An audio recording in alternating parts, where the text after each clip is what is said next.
Bonjour à tous, dernier point de Ici tout commence. Notre actualité du jour portera sur Tout commence à partir d'ici, 838. Choc. Anaïs insulte Bérénice de salope. Salomé dit à Anaïs qu'elle en a marre d'être aussi jalouse. Anaïs lui demande de dénigrer Bérénice. Sous ses beaux dehors, c'est vraiment une garce. Dans la classe d'Olivia, Bérénice est jumelée à Malik, elle lui demande de se taire.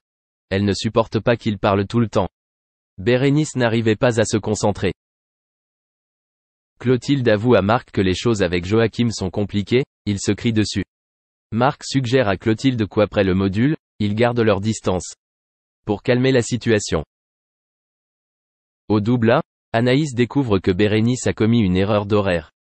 La jeune fille était dans la salle à manger alors qu'elle aurait dû être dans la cuisine. En difficulté, Bérénice s'est confiée à Carla. Elle a reconnu avoir été stressée par l'ambiance qui régnait dans la cuisine, notamment au moment des coups de feu.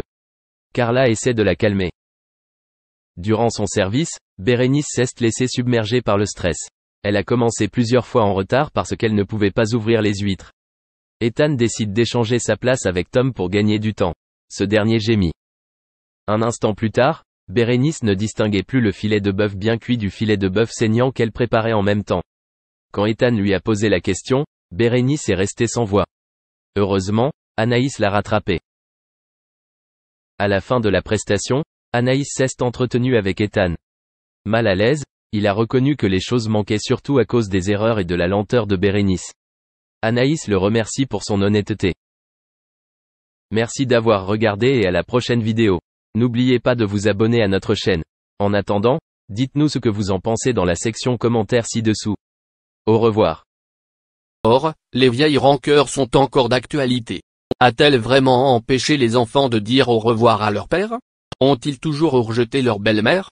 Si c'est avéré, la méchanceté ne leur rendra pas leur époux ou leur père.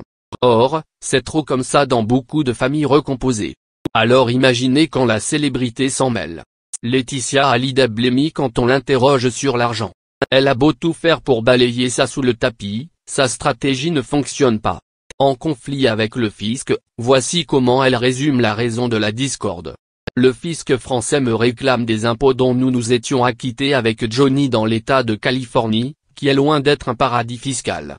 En une réponse, elle en profite même pour régler ses comptes avec ceux qui lui en veulent d'avoir quitté l'Hexagone.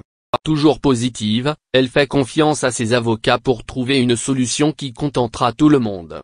En tout cas, ses abonnés comme ses haters ne perdent pas une miette de cette affaire. Qui aura le dernier mot? Comme on l'a évoqué tout à l'heure, un merveilleux hommage musical a illuminé le cœur des fans de Johnny. Malgré les conditions sanitaires compliquées, 10 000 fans ainsi que de nombreux artistes ont chanté, pleuré, dansé sur ses tubes pendant une bonne partie de la nuit. Plus que jamais, Laetitia Hallyday a besoin de saluer la mémoire de son époux. Et pour ceux qui se demandent si elle va obtenir quelque chose, elle dément formellement. La revente des places ira directement dans les caisses d'une association contre le cancer. Quant au cachet des artistes, il y a encore une vive polémique là-dessus. Dès qu'on en sait davantage, on vous dira les tenants et les aboutissants, promis. Avant décembre 2017, la sublime villa de Johnny à Los Angeles, c'était quelque chose de formidable.